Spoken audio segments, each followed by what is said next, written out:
օրինակ պատկերացնում ես, որ երեխան լացում է, պետք է 2 ժամ հետո չկերակրես։ Պետք է արագ կերակրես։ Լավ է, որ beauty եկել եմ մինչև այս կարգավիճակ, այսինքն 5 տարի աշխատում եմ այստեղ, հիմա եմ այս կարգավիճակում։ Ոնց որ սովորացել եք, որ պետք է արագ մտածեմ այս 5 տարվա ընթացքում, հիմա արդեն արագ կլինի մնացածը։ Համար ինչն էր անսովոր ու անընդունելի, երբ որ դու եկար մեր մոտ։ Որ առաջին անգամ գրանցումներ ուզում էի հասկանալ, ոնց պետք է դասա։ Ես չգիտեի, որ ես իմ այդ օրվա գրաֆիկը անգամ չեմ կարա իմանամ։ Այսինքն այդ կազմվում է օրվա ընթացքում կամ հաջորդ օրվա պլաններ կազմվում է այդ օրը։ Առաջին օրը մոտիկացա Անոքուրիկին, ասի Անոքուրիկ, կարամ մի շաբաթվա իմ գրաֆիկը իմանամ, որ իմ պլանները հասկանամ ոնց եմ կազմակերպում, ասես նայես դեմքից, ու ես շոկի ենթարկվի ոնց։ Մի վարքյան, ես վաղը չգիտեմ, ես վաղը ուր եմ լինելու։ Արդեն հասկացար, որ պետք է ապրես ըստ աշխատանքի, չէ՞։ Մի քիչ է դժվար է, չէ՞։ Իրականում սկզբում դժվար է, հետո ասես միանգամից ընկնում ես հունի մեջ, հետո հեշտանում է ավելի։ Իսկ ինչ ա տվել քեզ բարդ աշխատանքներ կատարելը։ Այդ պահին մտածում ես, որ դու դա չես կարող անես, բայց երբ որ մի հատ լավ խոսք ունես, ասում ես երկու վախը մի մահա,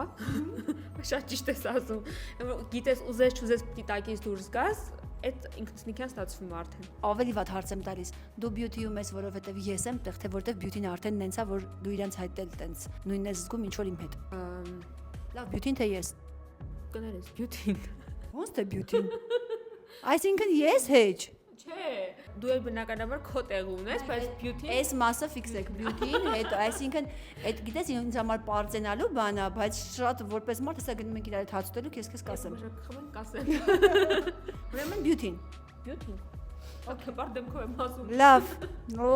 Ես քեզ անցա չեմ։ Լավ։